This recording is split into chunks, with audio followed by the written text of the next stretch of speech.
ancestors.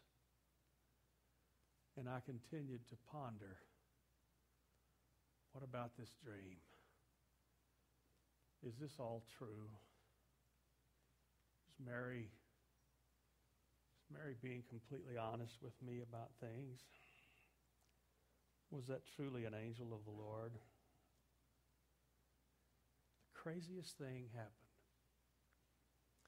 Of all the people that you would not expect to see to come visit your baby, here came a bunch of shepherds. Shepherds, for goodness sakes.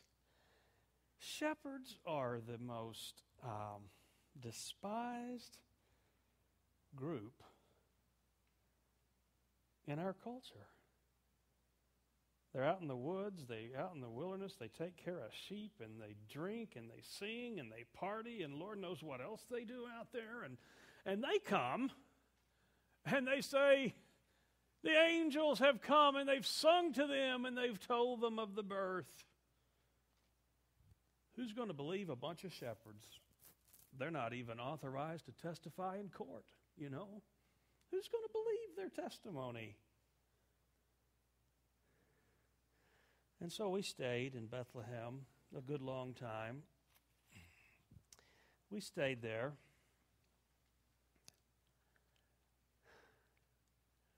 We lived in Bethlehem.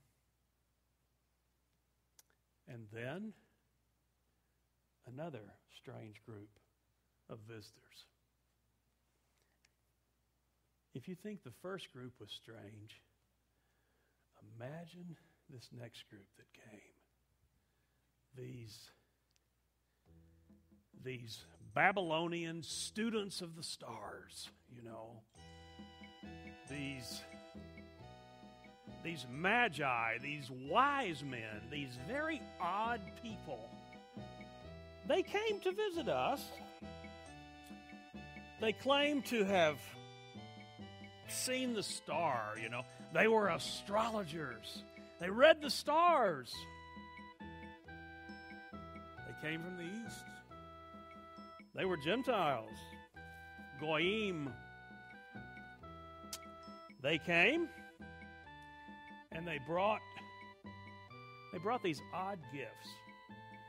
Now, what kind of a gift do you bring a young child, a 2-year-old? What do you bring a 2-year-old?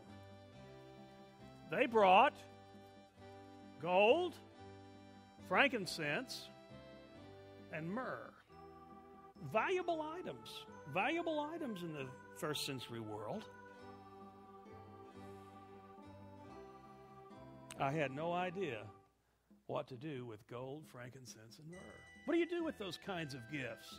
What do you do with those kinds of gifts?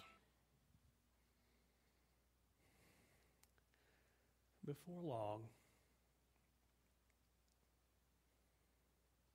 I had another dream.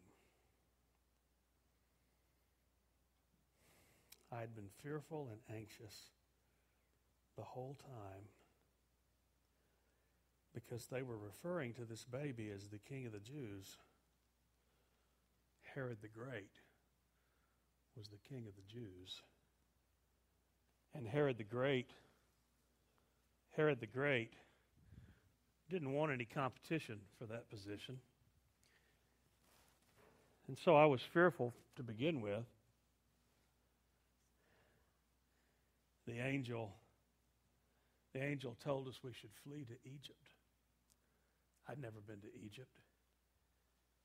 Egypt's a long way through the desert. This time, I wouldn't have anybody to go with. It wouldn't be a group of us. It would be Jesus, Mary, and me. But we were told to go to Egypt because the baby was in danger. Herod was wanting to find out where the baby was. He had all of the children in Bethlehem, 2 years old or younger, killed that night. There was wailing and weeping, I understand, in that city that night. like had never been heard before. But God, through his guidance, I think it was his guidance, I think he was speaking to me through that dream. We went to Egypt. And we set up shop in Egypt. And guess what?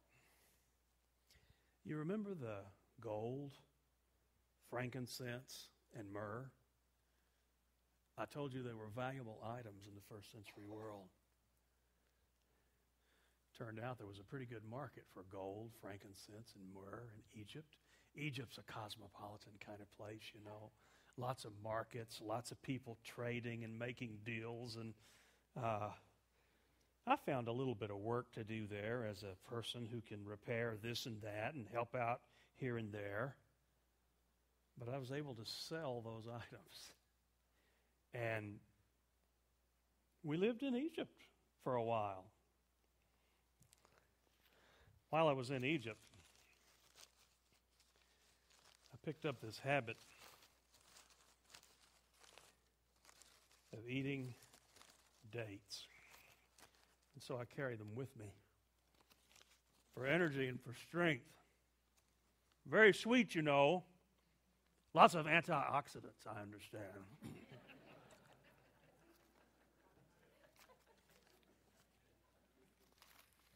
Very good. Very good. On a day like this, I need energy. And so, I had another dream. Had a lot of dreams. I tried to keep most of it to myself, except to tell Mary. Everybody else would have thought I was crazy. In the dream, the angel said the old fox Herod, he had died. Herod the Great. One of his nitwit sons, Archelaus, was now on the throne in Judea. And we were afraid that Archelaus himself might be threatened somehow by this little boy, Jesus. And so we determined to return to Galilee, to Nazareth, little town of Nazareth, very humble place, to spend our days there. Jesus grew up, a little boy. He was like other little boys. Played with his brothers and sisters. He helped me. He was the oldest. He was the oldest in the family. The oldest child, the oldest son. He played. He had a good time.